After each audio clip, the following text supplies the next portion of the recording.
Now, there are a huge array of issues related to LNG that many states and the federal government need space to regulate. The ones that are obvious are that it's a huge potential public safety hazard. The LNG facilities are literally extremely explosive.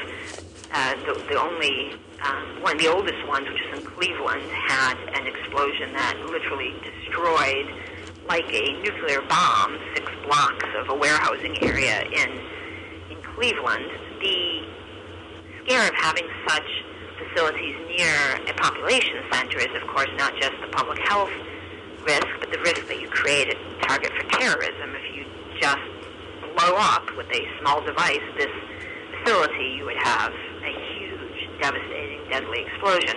And there are a lot of environmental questions as well. But adding to all, and so as many of you are aware, there are huge siting controversies about these facilities where communities want them sent far away, ideally offshore. And there are huge in California, in Washington, in Oregon. State legislatures have passed are passing various pieces of legislation about this. And there have been very long petitioning and lawsuit controversies. In addition, though, of course, is the perverse question about whether we need these facilities, more of them at all. And given the WTO rules say you can't ban foreign firms from opening or operating services in the covered sectors, if this sector were bound, not only would the federal government and states lose their authority over a variety of these siting and environmental and public health questions, but more dramatically, we would lose the right to say we don't want any more of these. And the big issue, of course, is the Obama administration, the American public, is very keen to have energy independence. And natural gas is one of the only energy sources in which we are clearly self-sustaining, which is to say we don't need natural gas brought in from other countries. And to bring natural gas in from away, you put it under extreme pressure to make it a liquid and then try through this dangerous process to regasify it once it's off the boat. We don't even need to take that risk to satisfy our needs in natural gas. So given the Obama administration's stated interest in having energy independence, there's a question about needs testing. Do we even need more of these? And one of the very specific written rules of this market access GATS provision is you're not allowed to apply needs tests. Not only are you not allowed to ban or limit the number, but you're not allowed to apply needs tests. And it's written out explicitly, the word needs tests. Well, in various states, right now in Oregon and in California, there's legislation going through the process applying needs tests. So all of this backs up to we get the schedule to the Freedom of Information Act, we review it, and we realize, good Lord, this is not good. They have accidentally committed, well, we didn't know. We thought at first they had maybe done it intentionally. They've committed liquid natural gas facilities. Now, how they did the scheduling is they committed storage and warehousing with an exception for maritime services. And we at first looked at that and thought, so maybe that's the LNG facilities. But as we dug through the provisions, we found a specific classification that explicitly says that storage and warehousing facilities, including oil and gas tank farms, related to goods taken off of ships, are covered under that sector, not under maritime services.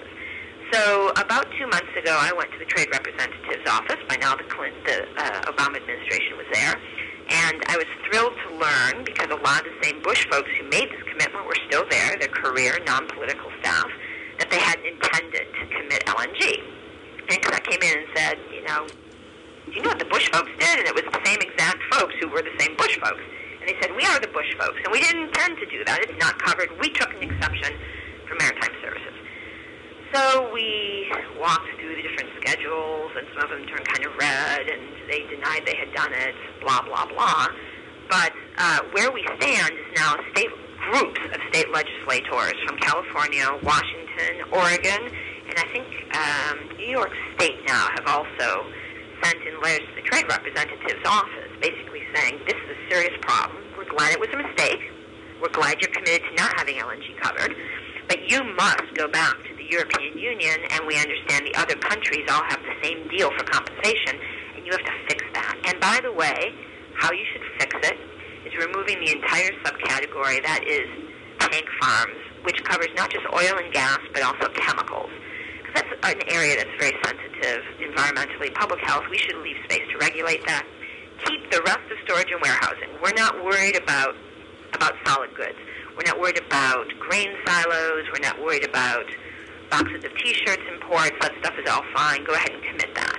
But please amend U.S. government, federal government, this provision, because the federal government as well as the states need to retain regulatory policy space here on LNG, but also for chemical and other hazardous gaseous and liquid storage. So that is where it stands. The USTR has not responded. These letters have come in over the last 3 weeks. The USTR has not responded to me. I've written them another follow-up memo. All of these different letters and materials may already be up there with you, and if not, we can certainly send them. It's a very important decision, though, because at the moment that Antigua decides what it will accept for settlement, all of these agreements can get bound, and they just automatically become the new U.S. commitment.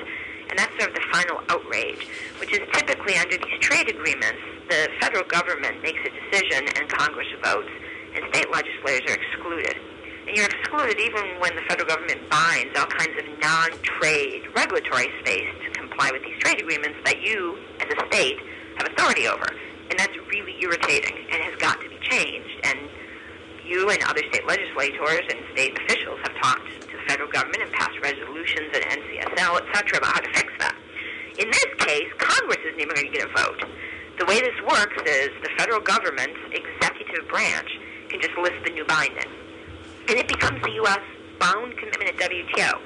So suddenly a whole new spate of challenges of foreign firms who, by the way, are very heavily involved in the LNG sector. In fact, most of the LNG facilities are foreign-owned. There are of the existing ones, but also there are several dozen petitions.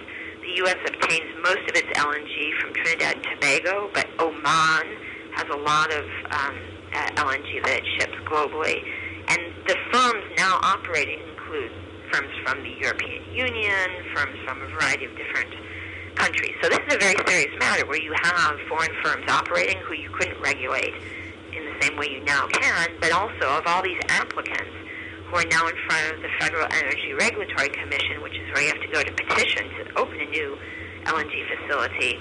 If the Obama administration would decide as a matter of not needing this dangerous form of natural gas for our energy needs, that we wouldn't have any more LNG facilities, we're now free to make that decision. And states are now free to regulate needs testing, etc. But if this were to actually automatically go into effect, which could happen any day, it's all bound on when Antigua decides. If we can't get USTR to take action and fix this, and it would get bound, then all of that existing regulatory space would be taken away and new WTO challenges would be pending. And that's just unacceptable. So the kind of action that the state legislatures are taking, the state legislators have written, also CC'd their federal delegations. I've been working with Congress people from those states from whom already state legislators have taken action to try and pressure the United States Trade Representative's office to fix this. And it's not a terrifically difficult fix. It seems to be a bit of a stubbornness problem, but that's the same way we got into the gambling case in the first place. So before we get into another problem, we can fix it, but it's going to take work. So that's the status of that unfortunate problem, and it's a serious one. With respect to the Panama Free Trade Agreement, I think I'll just brief on that, and then I'd be thrilled to take questions on both of them, if that's okay? That's fine. Okay. With respect to the Panama Free Trade Agreement, I'm happy to say yesterday there was a slight